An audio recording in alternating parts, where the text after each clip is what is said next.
there we go. So today we're going to be going over how to pass local resolutions in support of a New Jersey Green Amendment. So here's today's quick agenda. We're going to start with going over the context of why we're even having this training. Then afterwards, we're going to just talk about why, once again, why these are even valuable. Why are we even passing municipal resolutions, especially in support of the Green Amendment? Then we're going to go over the steps you guys can follow to pass a municipal resolution in your town or county. And then we're going to talk about strengthening your message so you can have the most success with your resolutions. And lastly, we'll kind of have like a fun activity where Swan will demonstrate. I'll be a town council and you guys can kind of see all these different tips and steps in practice.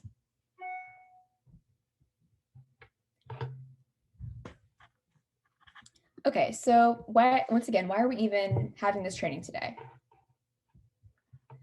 So as you all probably know, we're campaigning for a New Jersey Green Amendment here in our state in November. And our goal is to pass local resolutions for the Green Amendment. And this training is meant to prepare you to organize meetings with local officials, including municipal and also county, and also help you to be able to effectively convince your local officials to pass resolutions in support of a Green Amendment specifically.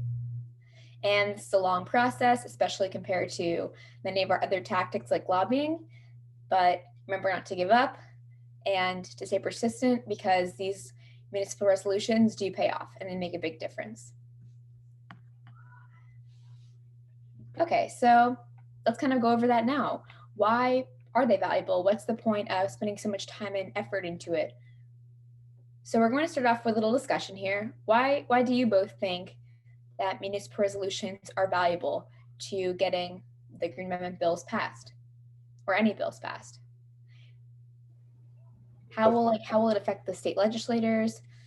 How will it make people think differently about the Green Amendment or any amendment or any bill in their community? I think that it shows support on a very local level. A lot of times, like you hear like of these big movements or whatever, and like even with like environmental organizations, you'd expect them to be in support, but this really shows like on a very small scale, like that there is support in these communities around New Jersey, and that sort of can sway legislators' opinions more than some big grand movement because you don't know if everyone sympathizes with the movement.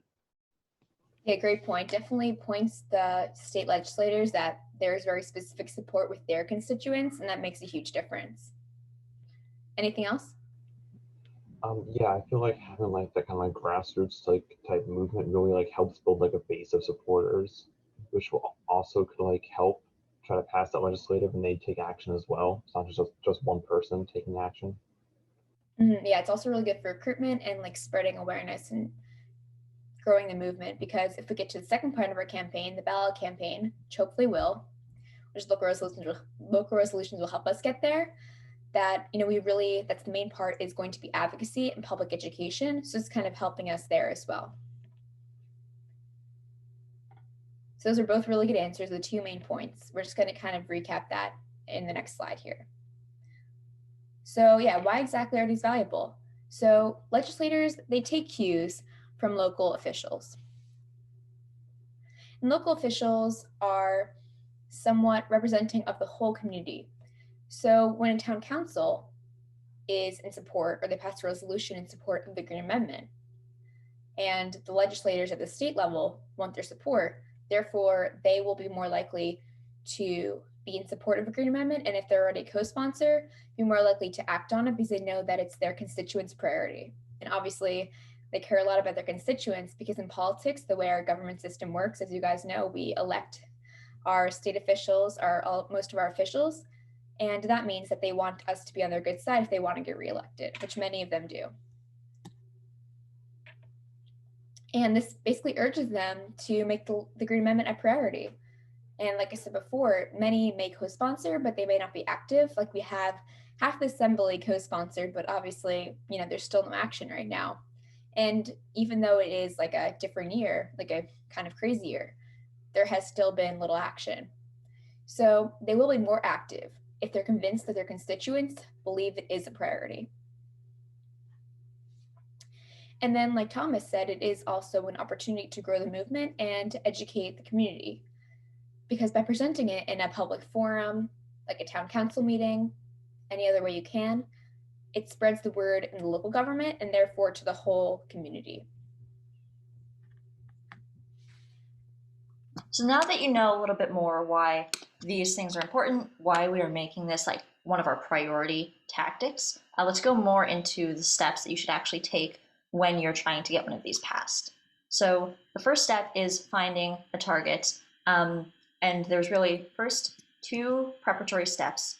First, you want to take the temperature of your community. Basically, this means see what your community will think. Your goal is to understand how likely your community is to respond positively to this proposal of passing a Green Amendment resolution. This will help you to kind of predict the journey your local campaign is going to take, as well as any backlash that you may face so that you can better prepare for it and create a more effective strategy. This includes doing some research into your town. So I don't know how many of you got that. I think Thomas did maybe. The messaging training we gave, where we talked about how you can customize your message to a specific community. We talked about how you want to think about local politics, the local economy, history, and affiliations. This is the same thing where you'll want to research those types of things to see what they'll think and what they're coming to the table with. You may also want to talk to community members that may be your family, your neighbors, people you go to school with, kind of hard, virtual school, but still, or other community representatives you have connections to before going forward to the official government body to see what reaction you may get. Secondly, you want to, again, educate yourself and research how a resolution gets passed. Each town has a slightly different system, slightly different types of local government, so you want to know how it works in your town so that you can plan your approach, you can be strategic in your approach, and then you can just come to conversations about the resolution with your local town council or whoever you're talking to from an educated position. You don't want to be asking for something and have no idea really what that thing is or how you could get that. Next, once you have the kind of prep work ready, you want to decide who you're targeting first. So whether that's the town council, an environmental commission, a mayor, the staff, or someone else, having an effective strategy always begins with picking a target. And if any of you are familiar with planning campaign strategy, this will sound very familiar, because even though this is very hyper-local, it's on a much smaller scale than, say, campaigning to get, say, an entire bill passed. It's still kind of the same basic steps. So you want to begin finding a target. And each of these targets you would decide on in different situations. Most towns, town council is kind of the main legislative body. They would decide whether or not this resolution gets passed, so you may want to go straight to them. But if, say, you don't think you'll get a lot of support from them, you may want to go to the Environmental Commission first, because they are going to be more amenable to passing or supporting this type of environmental legislation in the Green Amendment. So if you have their support, the town council may be easier. Again, if you're not sure about the town council, maybe you'll go to the mayor to help back you when you go to them, or maybe the mayor is more involved in the legislative process in your town's specific type of government, and you'll actually need their support. Maybe you want to go to staff. Towns, a lot of times they have full-time staff, and they would know kind of who would be most amenable to this. They would know what else is going on, so how best to approach this. So they may also decide the schedules of the mayor, town council people. So maybe you want to go to them because you think it's easier to contact them, or maybe it's someone else. And when you're picking this person, you'll also want to prioritize people you have connections to. So if you have someone else who's involved in local government or who may be involved in getting a local resolution passed, those are the people you want to prioritize, because when you have connection to someone already, you're much more likely to successfully contact them, get your voice heard, and eventually get a resolution passed. And this applies to pretty much all lobbying. Once you've done that prep work, then you'll want to request a meeting. And most of this information here applies to like a town council meeting or environmental commission meeting, but you may also want to meet one-on-one with people beforehand, say specific town council member, mayor, something else.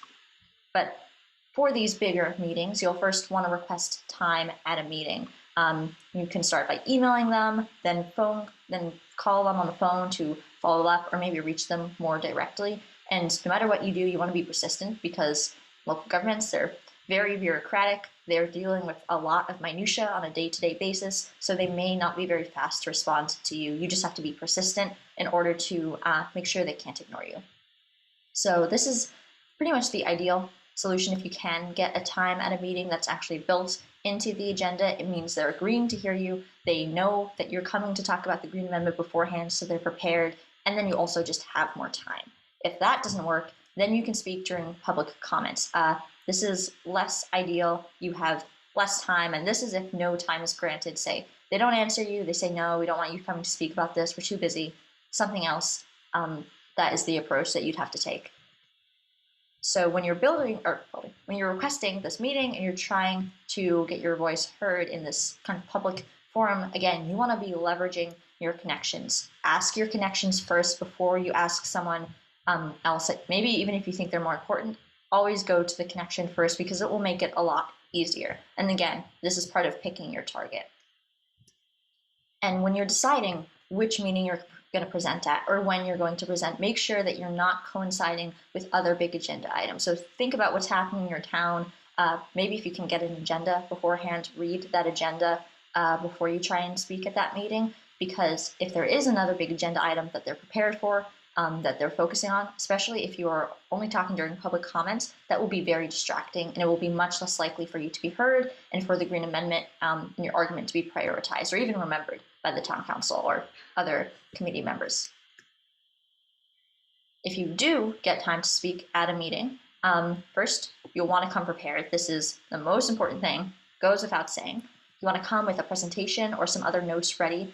Later, we're going to show a sample presentation from Green Amendments for the Generations that they have prepared for us, so you can use that as speaking notes. You can present a version of that, but you do want to have your notes prepared, something beforehand. You'll also want to have extra resources to give. So they're going to ask, probably if they're serious about this, for literature from you. So they want to see sample resolutions from other towns.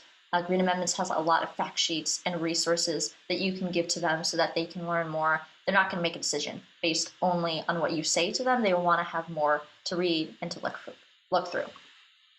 You also want to anticipate questions in advance. That way you don't get caught off guard. So just kind of think beforehand, what may their concerns be? What may they ask me? So that you can think about this answers, and maybe even make notes of how you may respond to those. Next, you want to make your ask clear. Obviously, your ask is to get a town resolution.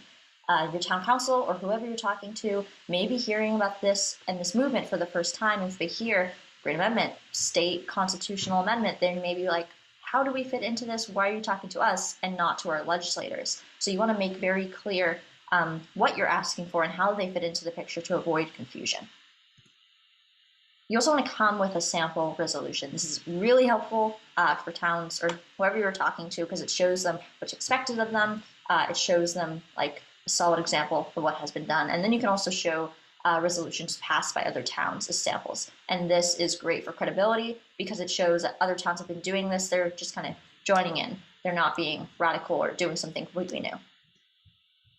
You may also want to organize audience support. So ask friends, if you're part of an environmental club or other environmental group, ask members to come with you. You may want to split up the talking among a couple of you. So instead of you just giving a presentation and talking for however long, you may want to split it up so that you have more people doing less talking each. You may also want to have people come during public comment. So after you speak, whatever way you speak, have people come after and say, yes, I agree with this person, I support them. And again, this helps to build credibility because now it's not just one random community member saying, hey, here's this new thing, I think we should support it. It's a bunch of people saying, we want you to make this a priority. This is very important to us.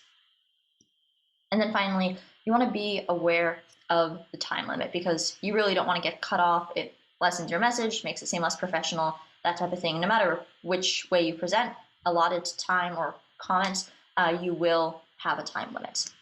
And of course, you do want to be confident in whatever you say, especially as young people. When people in local government who are a lot of times, kind of older, they may see us and think, oh, kids cute and not really pay much attention to what we're saying. Big problem in local government, at least that I've seen, is they want to use kids as tokens, but not actually listen to us. So you want to be confident and sure in what you're saying so that they actually do listen to your message. After the meeting, the most important thing is follow up. Cannot stress this enough. If you don't follow up, they're probably going to forget about you. You want to email whoever you've been talking about beforehand, maybe all of the council members or maybe just your contact. Thank yous for letting you talk, as well as extra materials. So that is like Green Amendments resources, sample resolutions, other resolutions towns passed, that type of thing, whatever you think may be important, or if they ask you specifically for certain resources, you can give them that as well. This is very important because it keeps them from forgetting about you in kind of a busy schedule. And then you also want to ask when a decision will be made. So oftentimes when you go and you talk, they're not going to make a decision on the spot, especially if you are only talking during public comment. They will want to take more time to decide, or maybe they will just be putting it off because they don't want to give you a no, but they also don't want to give you a yes. So ask when a decision will be made so that they actually have to commit to some sort of time frame. And then, of course, you want to be persistent because, again, local government, they're slow, they're bureaucratic, and it's not going to happen fast. So you need to be persistent and make sure that they don't forget about you and they can't just push you out and focus on other things because they don't feel like talking or acknowledging you. Then you want to share how it went, whether or not it was successful. You do want to tell us how it goes. So Ayana is our local resolutions coordinator. So really the whole purpose of having kind of this campaign team and having her there is so that students can share what they've learned, what they've been doing, and help each other out, and we can see what is being done all across the state in terms of town resolutions, so we're not working in silos. So whatever you've done, it's great to come back to. I think she's going to have bi-weekly meetings for this to have updates from everyone.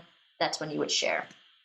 And then if you are successful, then you want to ask for a copy of the resolution. This is just a great resource to have. You can see what they actually passed. You want to do some type of LTE, op-ed, or press release in a local paper, trying to get the word out about this resolution. It's one thing if, a handful of people in a town who happen to be called the town council decide, yes, we support this. You want people to actually know about it in your town because, again, a big part of this is raising awareness within your local community. And then you also want to share it with others. So, share how it went, no matter what happened, but especially if you are successful, you want to make sure that they're sharing it with other towns.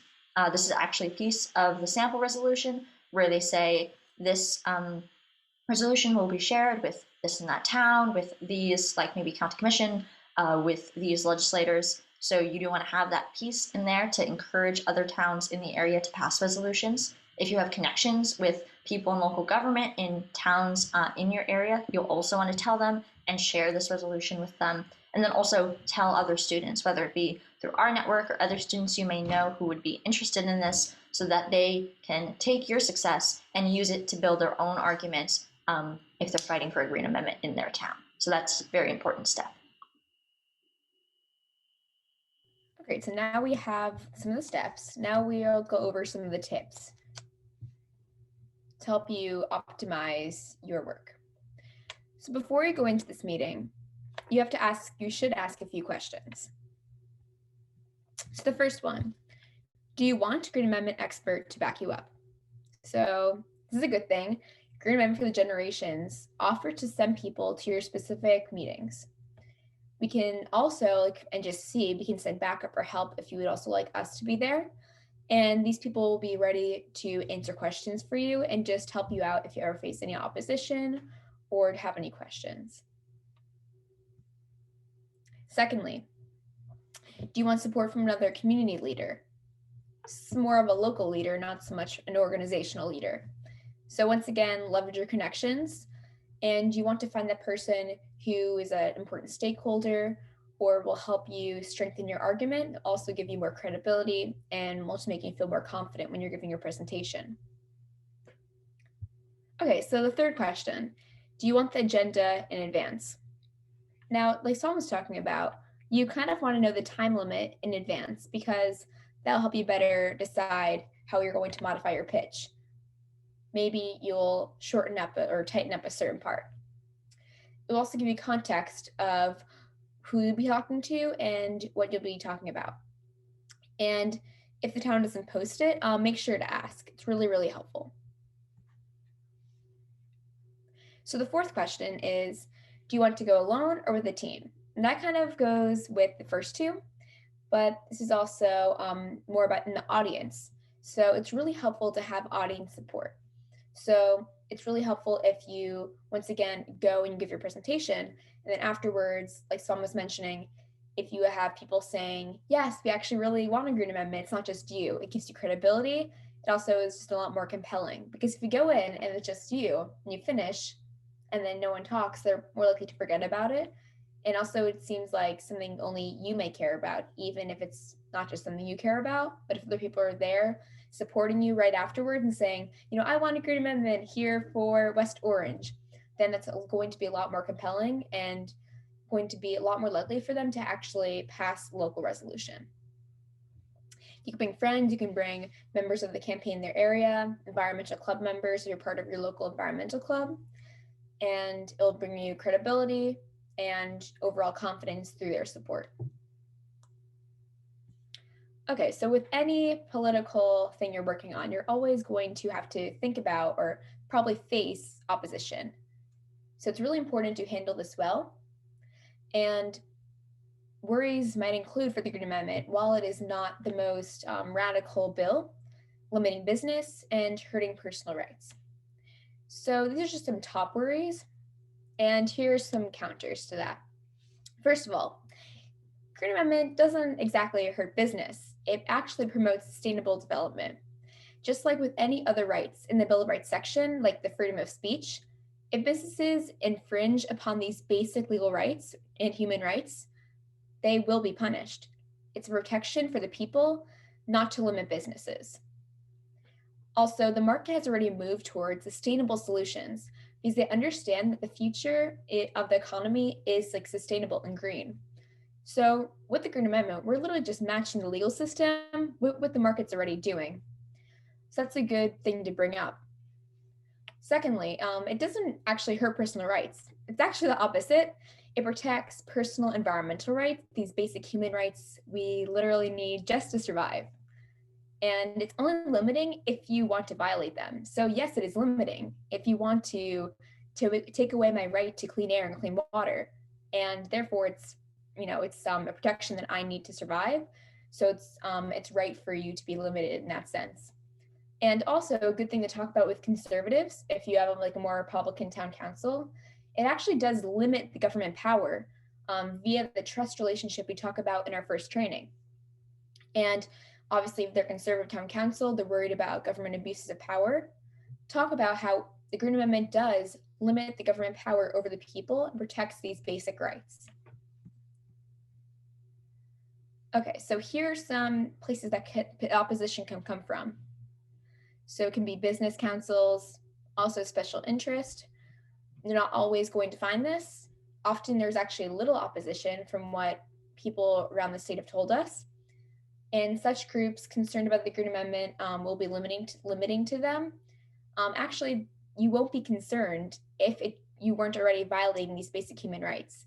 So if someone's concerned that it will be limiting to them, it's kind of a bad sign because they already know they're doing something wrong, that they're already taking away our basic rights to either clean air, clean water. So dissuade them with the counters that we've talked about before, and that will really help you get more support and kind of turn them over to our side. So here's kind of some ways to help handle this with opposition. So be bipartisan. Like I was talking about before, actually there's a really strong point of view that I talked about above with the fact that the government is limited by the Green Amendment via the trust relationship. And this protects people from government abuses of power. And that in itself is kind of a conservative idea, a conservative fear. So that actually is really compelling. Being bipartisan in general will also just help you get a broader range of support, because obviously in every town there's going to be both Democrats and Republicans. While some towns may be, more Democrat or more Republican, it's always best to have the broader sense. Also, find a champion. And this will help you gain leverage, credibility, and power. And champion can be on the town council, it can be someone who you take in from the outside, like from us, and that will give you support and also make you a lot more compelling with your argument. Yeah, so similar thing, you want to find support beforehand. So either if you wanted to be in the council, you can approach the town council members before the fact and list like a champion, just more people, you want them to be prepped. Also, you can also have support from friends or family members or environmental club members in the audience, like we're talking about before, where they just are supporting you and refuting the fact, not refuting it, the opposite of refuting the fact that you want a green amendment in your town. And that'll make you more compelling once again. And then lastly, you also want to be flexible with your message. So we talked about in our last training how to speak about the Green Amendment. Pitches are in itself very customizable. You want to be able to customize your message depending on your audience. So you'd speak to it differently if you're speaking to a Democratic Environmental Commission or if you're speaking to a more Republican town council. Also, you want to kind of change it depending on the local issues as well. And kind of reframing it is super, super important. You want to use those strategies because the same pitch is not going to work for everyone. We're just giving you those 3 steps: problem, solution, ask. You want to follow those always, but they're super, super broad in purpose so that they can be super customizable for any solution. So make sure you customize that to your town council members or whoever your audience is going to be. Okay, so now we can go over strengthening your message to pass local resolutions more effectively. So strengthening your message really just comes down to being personal. For number 1, personal stories, personal experience can help you do this. And some of the benefits, some of the many benefits, are an empathetic connection with the targets, your audience, being memorable. It's also more vivid, it's clear to the audience. It's also more credible and also more convincing. Secondly, really important for local and town resolutions, you really want to be local. So you really want to customize that message to your specific location. So in your problem part of your ask or in your problem part of your pitch, you want to speak about local issues. Try and stick away from those broader national or state issues. Think about something that's really affecting the life of your specific community members or the quality of life of your specific community. Something that if you bring up that the Green Amendment can be a solution to, it will really bring them to your side. So for example, if you have a power plant in your community that is getting in the water and it's making people sick, bring that up. If you have like the Covanta incinerator nearby, then bring that up. Bring up any local issues because they have the most sway. Okay. And then this is just a way that you can, help actually bring this up in your presentation. So anytime that you feel it's relevant, you can have an ask and answer where you ask, why should our town support the Green Amendment?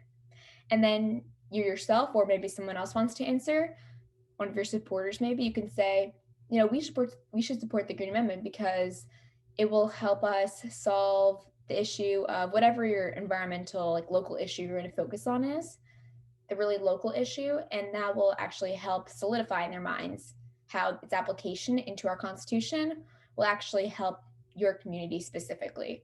Because when you think about the Constitution, it seems like, so some people kind of broad, it's like an out there, it's just written down, how is it actually going to apply to our real life? By bringing into these local problems and really applying it to that, people are going to be much more likely to support the Green Amendment. And similarly, you just want to customize your message in general. Remember to keep in mind the local issues that we talked about, any local politics that would be relevant. Also, any affiliations or background of the community as a whole and the community members. So I'm not sure if you guys have had the power mapping training. This is kind of similar where you really want to make sure that you do a little bit of research at least into the council members' unique concerns, because then you can better tailor the Green Amendment to those specific concerns and have any kind of counter arguments ready or questions they might ask ready. And overall, you always want to do your research when you're speaking to a target. Fourthly, you want to build credibility. And that's kind of broad. I just say build credibility, then leave it there. No, we're going to explain how. So first of all, you want to build personal credibility. And that's through telling personal stories, like we talked about in the first bullet. You should also explain your background and affiliation. If you're a part of a group like NJC, say that. If you have any personal experiences or knowledge with either environmental things, anything you think is relevant, bring that up. Now realize we're all high school students, that's harder for young people, but we do have an advantage here actually. We can use ethos as a young person. So that is kind of talking about how, for example, climate change, we're the younger generation. These issues are going to be affecting us for the rest of our lives. We have that burden since we're younger, and the younger you are at this point, the longer you're going to have to live with this and deal with this and feel the worst effects of it. So you can kind of bring that up, and you really should bring that up because it will make you much more compelling, much more credible about this issue, about how this will personally affect you and make your future lives and your current lives better. Then the second one is the credibility of the ask. That's the Green Amendment of the resolution. So you really should bring up success in other states. This will make it so much more credible. It's not just something that you kind of made up and didn't really prepare and brought it here on the spot. No, it's something that actually has been passed and is in the constitution of other states. So it's in the state constitution of Montana and Pennsylvania. And actually a really big one, since New Jersey and New York have a big competition. New York recently this year passed it in both their House and Senate, and that's going to be on the ballot in November. So that brings up a ton of credibility as well. And also in a competition sense, Pennsylvania and New York, they're both our nearby neighbors. New Jersey wants to be on the forefront of environmental legislation. If we want to do that, we need to start passing a Green Amendment, because that's already, New York and Pennsylvania are already ahead of us, and Montana. That's kind of embarrassing. So if you want to be on the forefront of environmental legislation, then we have to start passing the Green Amendment. Then also, if we have resolutions that have been passed by nearby entities, and that's why it's really important to make sure you talk to us about when you're having your meeting. If you want support, always come back to us at NJSC in our Slack, and also talk with Green Amendments for the Generations, because they first of all can give you support, but they also can tell you where resolutions have been passed by nearby entities. And you can also see that on the website, I'm pretty sure, in the New Jersey Green Amendment website. But then you can also, once you pass one, you can tell them, and then they can also add that onto the list. So if someone else is inspired by you or decides to pass a Green Amendment resolution in their town nearby, then your resolution that you worked for so hard will be part of their credibility as well. So it's just really good, like, snowball effect. Also, if any of our district legislators that are sponsors, that's really important to bring up, because that will also say, our legislator is already, in support of the Green Amendment, and that will also say that's not so foreign, it's not so radical, it's not so crazy. And also, by bringing a Green Amendment representative, that can also help you bring credibility to the cause as well. So for credibility, just to wrap it up, remember personal credibility and also credibility for the Green Amendment as a whole. Okay, so now that we've kind of talked to you about the steps you're going to go through, what you need to remember, tips and that sort of thing, we're going to do a quick presentation. So basically, how this is going to work is that I'm going to quickly run through the sample presentation that Green Amendments for the Generations has provided. I will be pretending to present it to my town council. Margaret will be my town council member, and we'll just quickly run through this. So as you can see, this is their presentation disclaimer. These are the offered slides. You can and probably should edit, reformat them, especially if you're going to use them visually, because they are not the most visually appealing slides. No offense to whoever made them. They did a good job content-wise. And you can also just use them as speaking notes if you don't want to share your screen or you can't do like a visual presentation like this. Throughout the presentation, you'll also see lots of red text. So that red text is where I have added specific things to customize it to myself and to my town. So yeah, I will be running through this quickly, so it won't also be kind of a full presentation, just to give you an idea of what points you'll want to be hitting. So first, you want to introduce yourself. So for me, my name is Swanfrieder Mura. I live in West Orange. You always want to establish that you are a resident of the town council you are talking to. They may actually ask you when you're introducing yourself to say your address. So in that case, you could you could skip that part. And I'm a student at West Orange High School and a member of Our Green West Orange. So here I'm saying I'm a student at the local high school that everyone in my town council will know, and maybe some of their children or relatives may go there at the moment. And I'm also a member of this local environmental organization that they also already have experience with.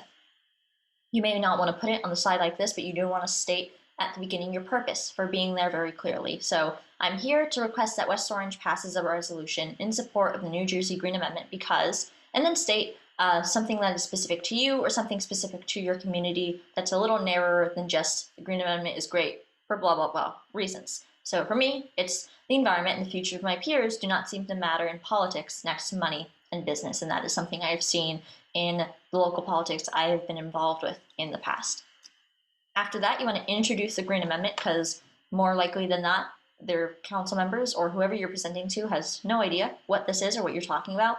And just say, basically, it's an amendment to the Bill right to the state constitution that protects the rights of all people, including future generations, to these environmental rights listed here, and would put them on par with other fundamental rights, such as the freedom of speech, press and religion, property rights, etc. So kind of just a quick summary.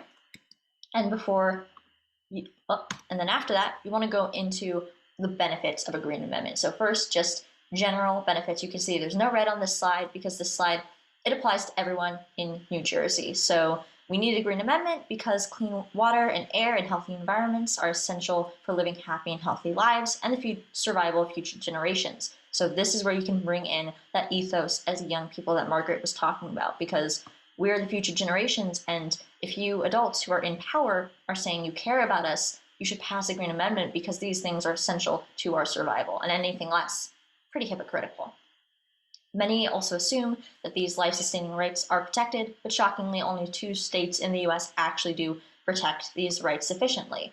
Our environmental rights need to be protected in the same way as we protect our other rights. So these are very general arguments for the Green Amendment, and of course you can expand on them in an actual presentation.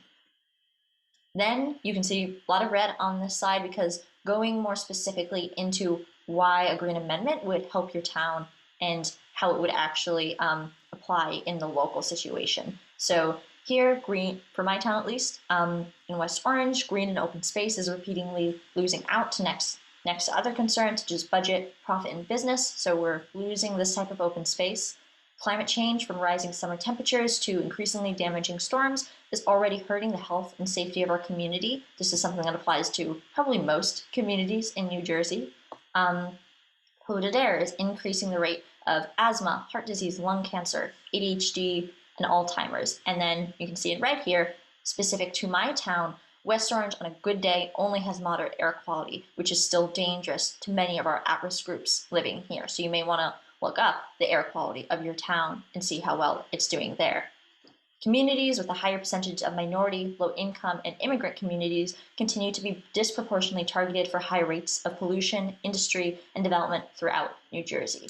So that's a general point, and then I narrow it down by saying, as a town proud of its diversity, because West Orange, we have high immigrant population, we have a lot of different languages spoken in our schools. It's one of local government brags a lot about how diverse we are, and a lot of our neighbors in Essex County are all across the economic spectrum. So we have more affluent communities around us, and then we also have communities like Newark, which are low income and environmental justice communities. So if we care about our neighbors and we continue to state how proud we are of our diversity and supportive of diversity, then we cannot let these sacrifice zones continue. We can't be hypocrites. We should support the Green Amendment. So broad argument, specific to my town.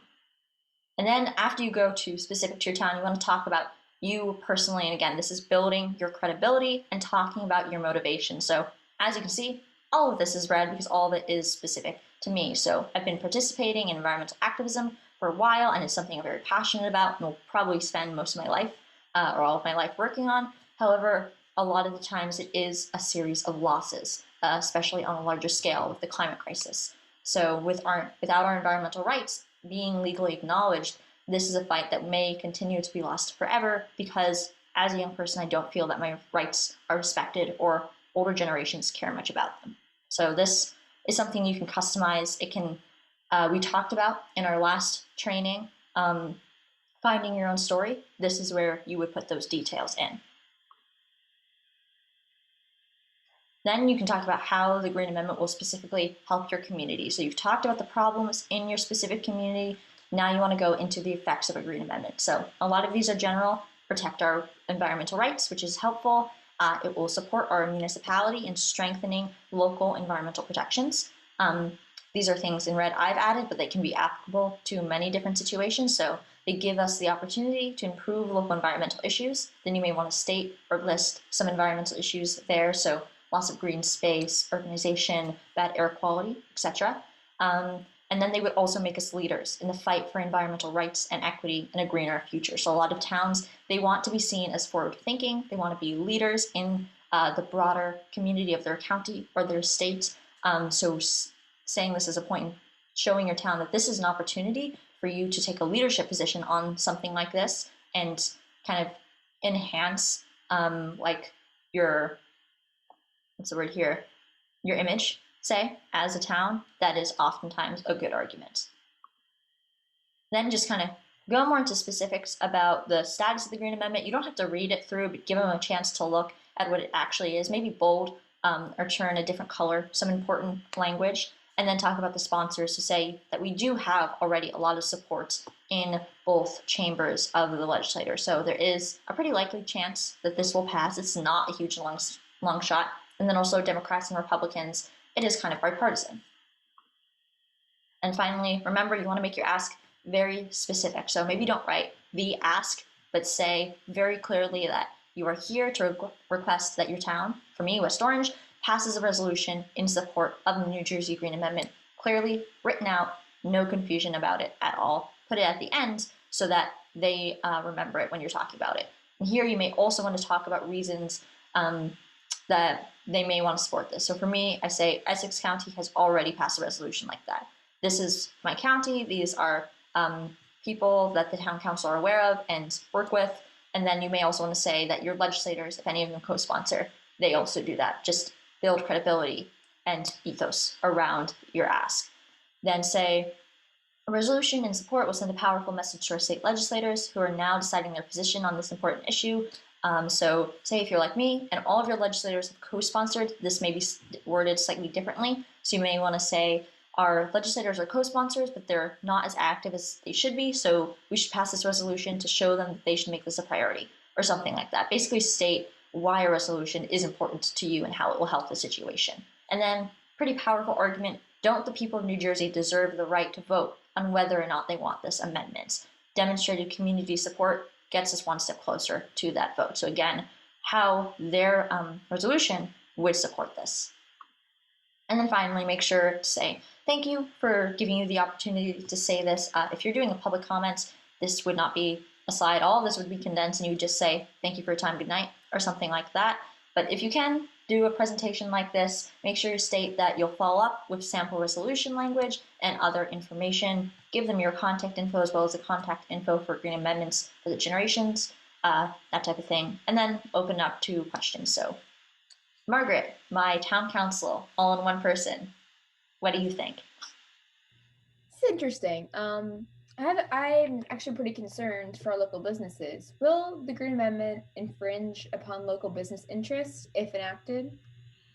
The Green Amendment is not built at all to infringe upon the rights of businesses or limit local business.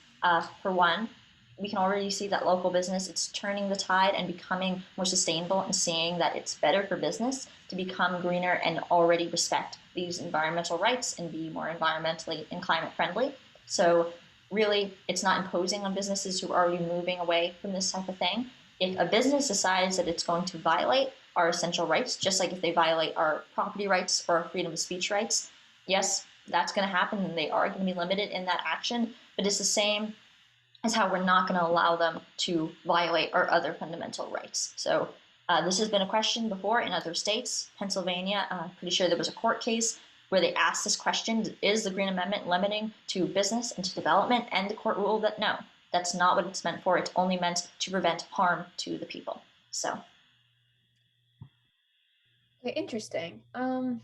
Is there a place that I could learn more about the applications of the Green Amendment, since it's all kind of theoretical in states like Pennsylvania? Yeah.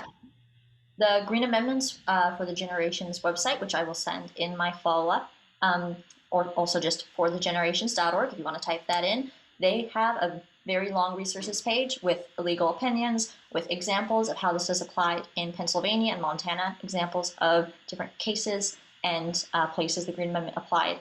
And I can send a lot of that in my follow-up. Yeah, last question. It seems like kind of a huge issue for our small town to tackle. Since our legislators are already co-sponsors, what exactly is the point of us passing a town resolution here?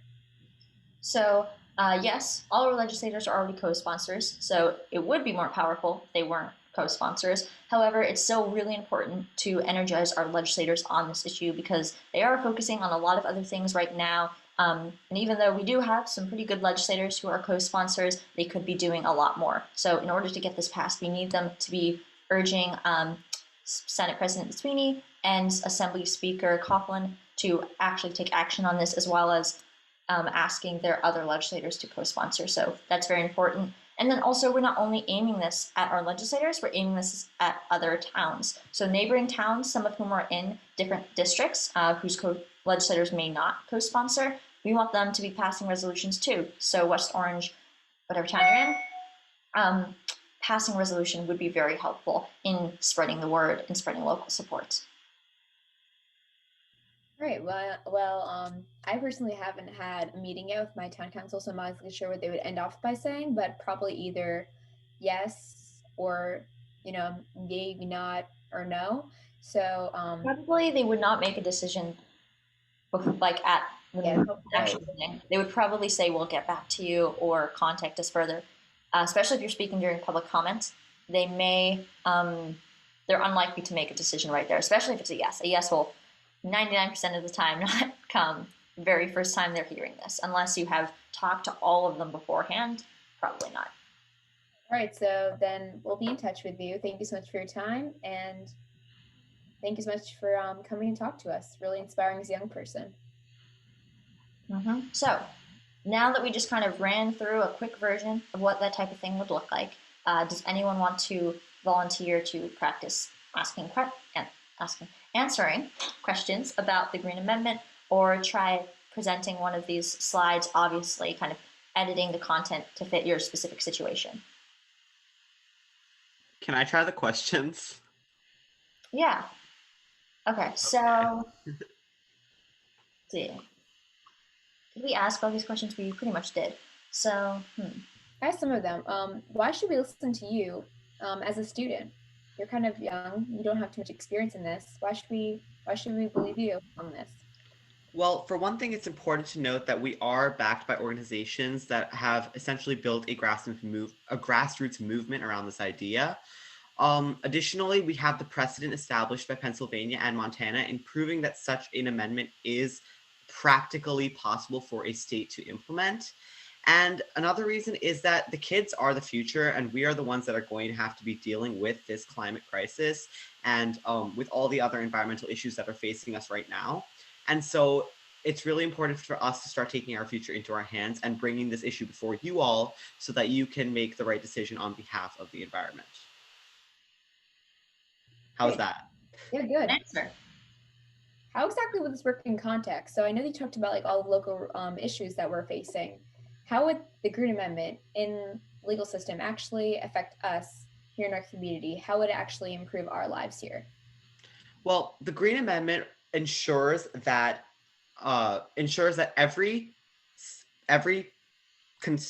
person in New Jersey has an equal right to clean air, clean water, and healthy ecosystems. If an individual's rights were infringed upon, the individual would be able to sue on behalf of their rights and have their case decided by the highest judiciary in the state, the Supreme Court of New Jersey. In this way, the Green Amendment allows individuals to take control of environmentalism even on the smallest scale, and that's how it would help even on the municipality level. Good. Thomas, do you want to try something? No pressure. Sure. Is there a specific slide I can go to try, like, talking off of? Sorry, which slide? Any specific slide, I don't really have like a preference. Just choose one. Okay. Let's see. Maybe personally believe in the Green Amendment because that's pretty specific to you. All right, so I guess I'll just like take off, like, ignore like the red text and just say what I think. All right. So personally, I believe in the Green Amendment because going around New Jersey, even like for like trips and everything, I'm seeing like communities with like are filled with like bad like air quality and trash, and it really makes me feel like they got me to do something about this. Going out hiking and seeing like trash everywhere, realizing that like something needs to be done. I also believe in the Green Amendment because we as like a community are responsible for the environment, and we have to like have those rights to protect the environment, be protected, and without like that legal protection, we can't like do our job, you know? Is that good? That was strong. Yeah, that was good. Especially for just making it up at the moment. It's hard to make. It's hard to just. Yeah, that's why we had like the whole training thing, so you could prep. And all of this, you would want to think about it beforehand to probably have the best response. Anyone want to try another slide or question, or should we move on? I think we have 4 minutes left, so maybe we should just leave some time for questions at the end. Yeah. Oh, great job, guys. That was really good, especially like when you're just doing it like off the top of your head. That's really tricky. Okay, so now let's like recap everything we talked about today.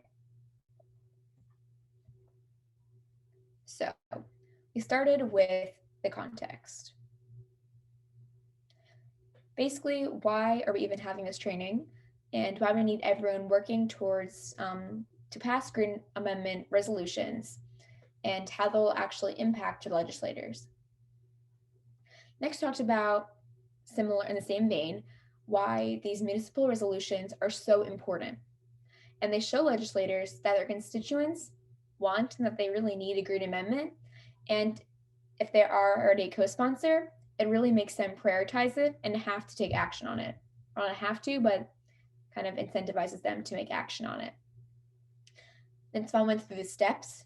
First, you pick a target, make sure you're doing your research, you get your meeting, you're prepared. Obviously, you wouldn't be just doing it on the spot like we did today. You'd have everything prepared, and then make sure you follow up, because if you don't, especially if it's in public comment, they're probably not going to remember you. They have a ton of people, a lot of different interests all coming in, so make sure that you follow up. And as we talked about before, usually the response will come up in the follow-up. So make sure, once again, that you do that follow-up step. Really, really important.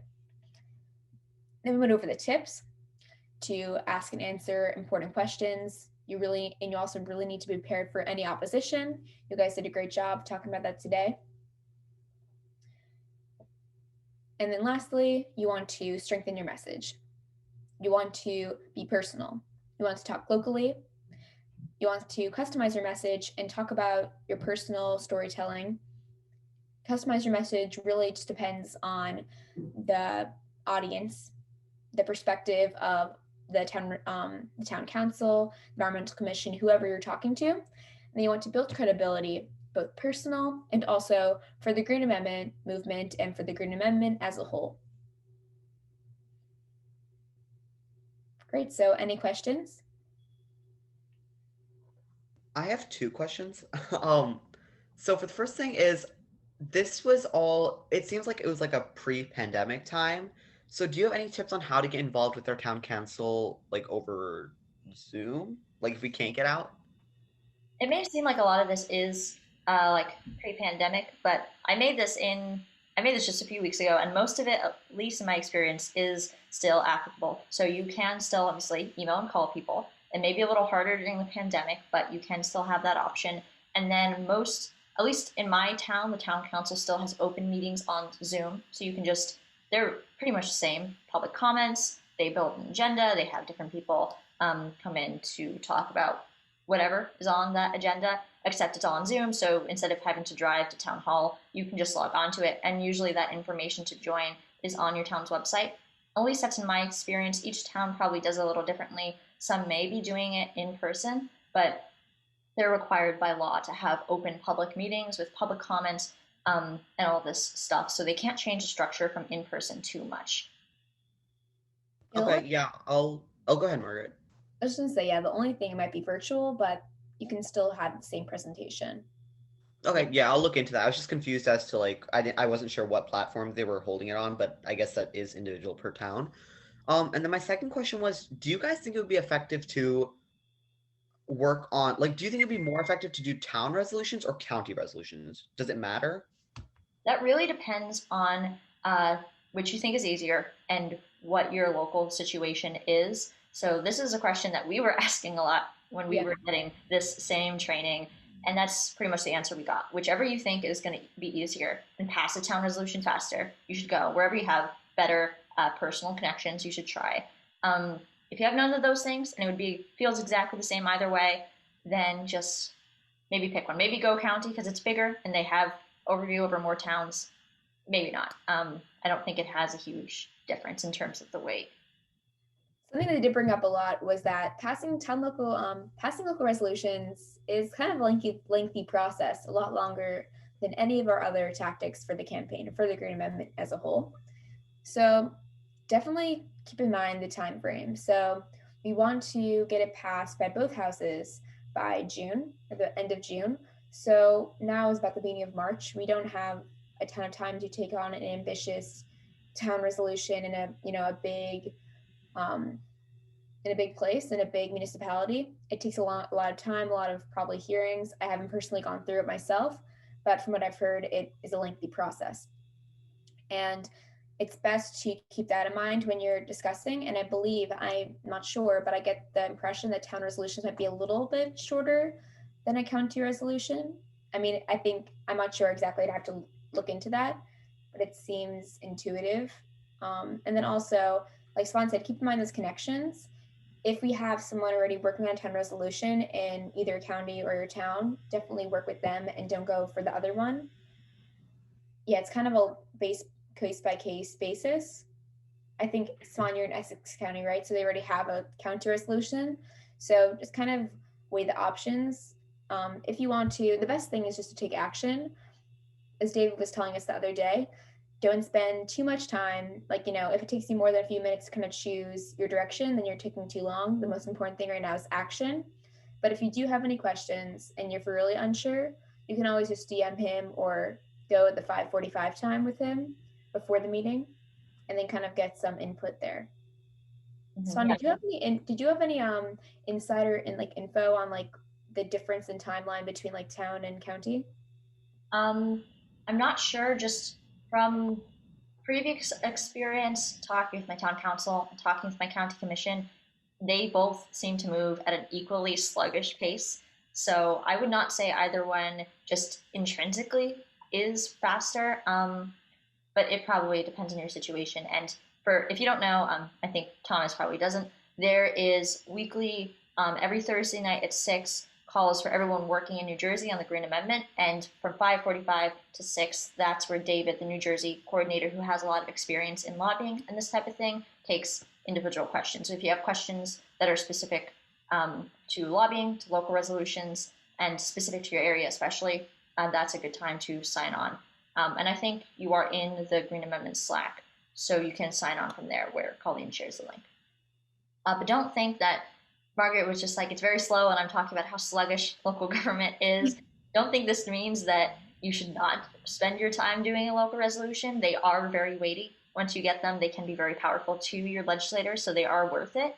And I mean, even if you don't get it passed before the House and the before the Assembly and the Senate both pass the Green Amendment, it still helps in the general ballot campaign raise awareness, build credibility. So, yep, always important.